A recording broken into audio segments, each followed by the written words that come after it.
10, 9, 8, 7, 6, 5, 4, 3, 2, 1.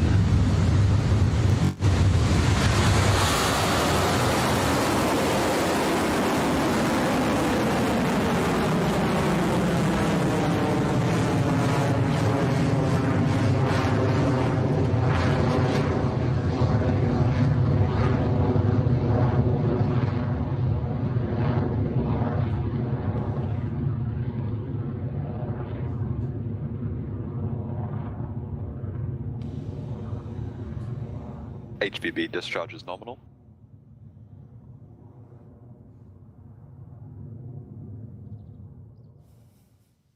Electron is soaring through the sky right now after lifting off from Pad B at Launch Complex 1, now on its way to low Earth orbit for NASA and Tropics.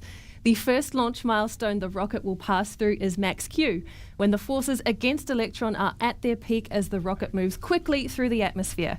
Mission Control is expected to call that out on the net shortly.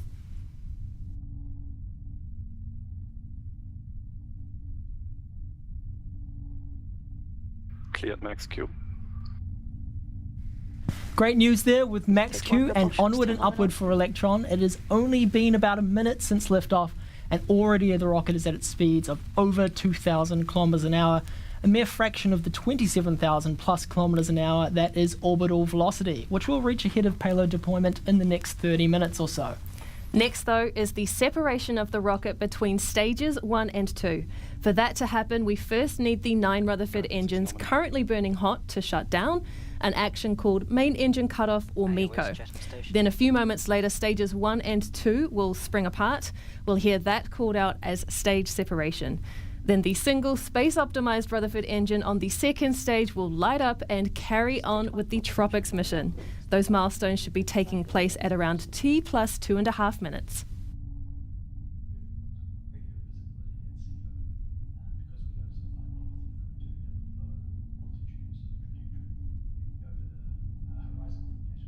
"15 seconds to MECO.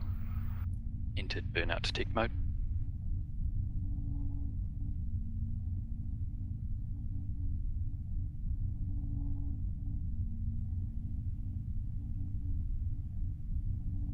MECO confirm.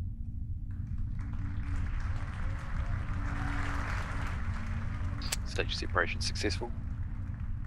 Stage ignition. Exactly as we expect, there goes MECO, stage separation, and we can now see that the Rutherford engine nozzle is glowing hot on the second stage. The Tropics satellites remain in good health on the Electron, and soon the rocket's onboard computer will command the fairing to separate and fall away. Now that we're in the vacuum of space, Tropics doesn't need the protection of the fairing anymore, so we get rid of that dead weight to maximize fuel efficiency on the way to orbit. Fairing separation successful.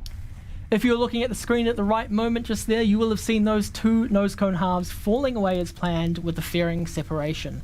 Electron is performing nominally on its way to orbit with a few minutes between now and our next mission milestone, the battery hot swap for our second stage engine at around 6 minutes, 52 seconds into flight.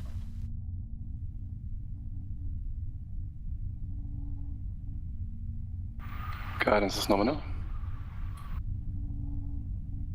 Stage propulsion still nominal.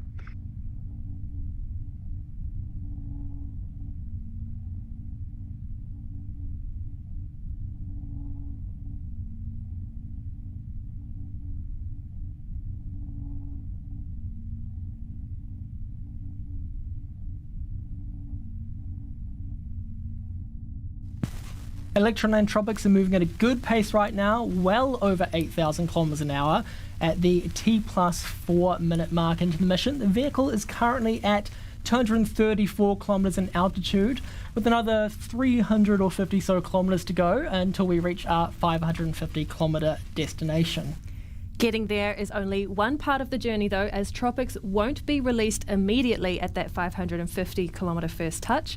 The satellites will remain attached to the rocket's third stage and complete a full loop of Earth before they can be deployed on their home orbit.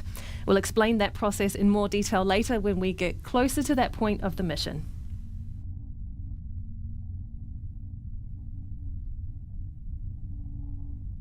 Stage 2 propulsion holds nominal.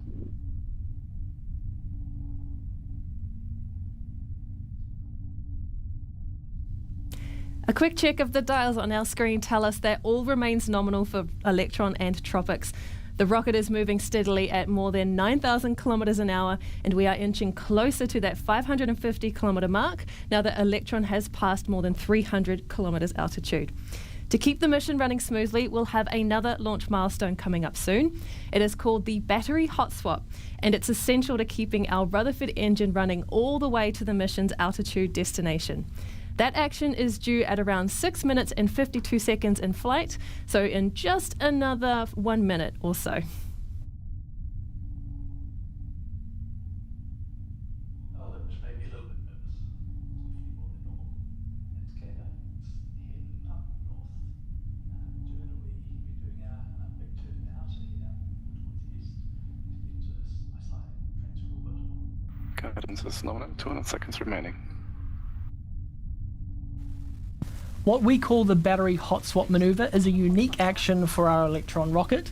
When the first two battery packs supplying power to our electropumps on stage 2 are close to being drained, Electron switches to a fresh battery that will ensure the Rutherford engine lasts the distance to orbit. It's a move our rocket has performed countless times before, but it is a move unique to Electron. Battery hot swap is on its way in just a few moments, so we'll bring up the mission control comms again to listen out for the call.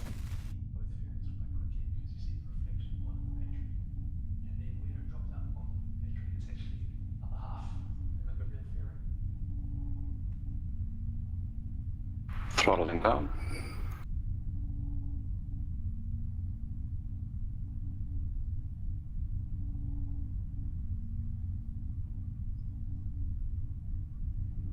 Hot swap successful. Battery jettison. Just as it was planned, the Rutherford has switched to its new power source with the battery hot swap and is continuing nominally with the Tropics mission. There are a few minutes left in the engine's burn time before the second stage completes its final actions for the mission, shutting down Rutherford and then separating from the third stage. Yes, has saved.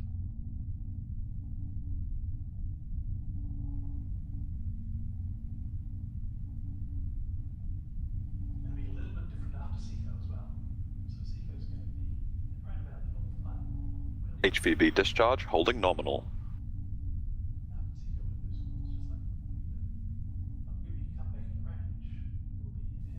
How beautiful are some of these views from Electron? This nominal Rutherford burn marks our 360th engine in space, inching us closer to our 400th engine milestone, expected on our 40th Electron launch. In fact, one of those engines to fly next will be an engine that we have already launched before.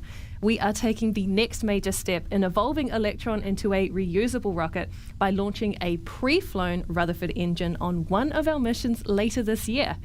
That engine, which flew on our There and Back Again mission in May 2022, has undergone the same extensive testing and acceptance processes as any newly built engine and has performed flawlessly throughout multiple full mission duration engine tests. We are very excited to see that engine back on the pad soon.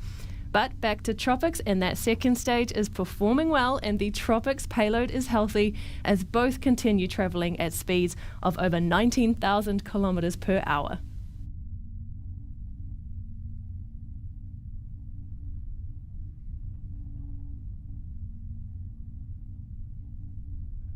Entered burnout detect mode.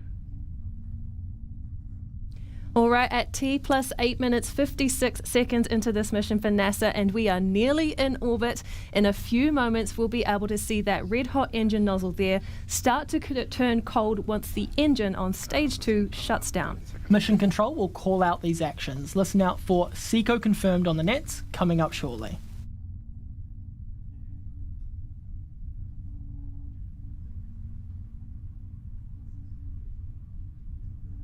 Seco confirm. There it is from Mission Control, met with a good cheer from our team. Seco and stage separation confirmed. That means our kick stage and Tropic satellites are now in their phasing orbit of Earth. It's been a perfectly nominal mission so far, but Electron's work isn't quite done yet. That's right, Tropics is a bit different to our usual launches. For this mission, the second stage sending the kick stage directly into a circular orbit, rather than the kick stage taking the satellites on its usual elliptical journey around Earth first. Then, once the kick stage passes the equator at what is called the ascending node, the kick stage's Curie engine lights up to change its inclination to end up in Tropics' desired orbit.